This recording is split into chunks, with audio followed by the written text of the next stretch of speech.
focaliser sur les derniers événements. Faites le vide. Souvenez-vous. Souvenez-vous. Qu'est-ce que vous voyez? Hein? Répétez? Je suis où, là? Docteur, nous allons vous demander de faire de l'ordre. On va recommencer depuis le début. De quoi? Recommencer quoi? Un incident est survenu. Nos médecins présument que vous souffrez d'amnésie antérograde de fixation. Antérograde? De fixation. Votre mémoire ne fonctionne plus que par cycle. À intervalles réguliers, vous oubliez tout depuis l'explosion. La mémoire finira par vous revenir, mais le temps nous est compté. L'explosion? Lors de votre retour de mission, votre vaisseau a été percuté de plein fouet par un ONI, et vous êtes parvenu à évacuer dans cette capsule de survie. Et les autres? Docteur, vous êtes seul. Vous me recevez? Vous êtes seul, Xavier. Bien reçu. Comment procède-t-on? La nouvelle de la collision est parvenue au sein des gouvernements. Quel rapport? Les politiques sont sur le pied de guerre. Ils n'attendent qu'une bonne raison pour déclencher les hostilités. Nous devons donc comprendre ce qui est arrivé à la R-14. Docteur, vous pouvez répéter? Vous pensez qu'il s'agit d'une attaque? C'est ce que l'on cherche à savoir. Et les derniers instants avant l'impact sont les plus cruciaux. Nous allons tenter de vous rafraîchir la mémoire. Je ne vois que des flashs. Xavier, nous posons les questions. Vous répondez. Croyez-moi, ce sera plus rapide. Rien ne peut être laissé au hasard. À quand remonter la dernière activité extravéhiculaire? On n'avait pas fait de VA depuis notre orbite sur Mars. Avez-vous remarqué quelque chose d'étrange aux alentours de la R qui aurait pu vous préoccuper? Non. RAS. Par contre, Quoi, Xavier, quoi?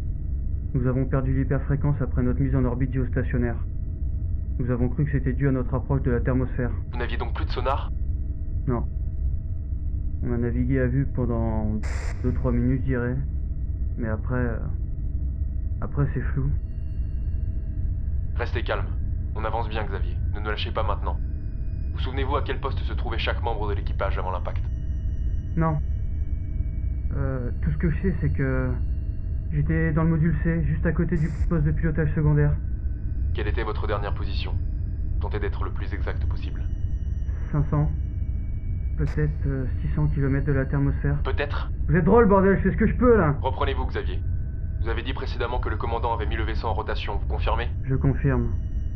Aviez-vous pris en compte l'éventuelle présence de débris ou de parasites à l'approche de l'orbite terrestre? Nous étions en contact radio permanent avec vous. Bien entendu, jusqu'au moment où nous avons perdu le contact radar sans explication. C'est vrai. Et ensuite, tout est flou. C'est sans doute là que la collision a eu lieu. Tous perdus. Répétez. Non, rien. N'en tenez pas compte. Vous avez déclaré lors de votre dernier cycle que le choc était, je cite, d'une violence inouïe. Puis vous parliez d'un long sifflement précédant le choc. Et enfin d'une lumière aveuglante. Vous vous rappelez? J'ai attrapé mon casque et j'ai sauté dans la capsule. Sans me retourner, sans réfléchir, sans rien. Vous avez suivi la procédure, Xavier. Vous n'avez rien à vous reprocher. Votre nacelle a dû être endommagée en s'expulsant, d'où son état. C'est là que vous avez perdu connaissance. Mais vous attendez quoi pour venir me chercher, bordel?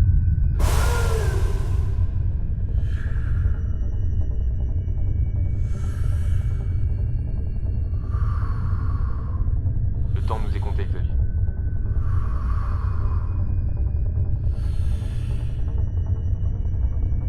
Il me reste combien d'autonomie? Selon nos estimations, pas plus de 50 minutes. Attendez. Attendre est un luxe que nous n'avons plus, Xavier. Nous ne pouvons prévoir quand va survenir votre prochaine crise. Je vous demande de faire un effort. Vous seul détenez les réponses. L'ordre mondial dépend des informations que vous détenez. Je vous en prie, concentrez-vous.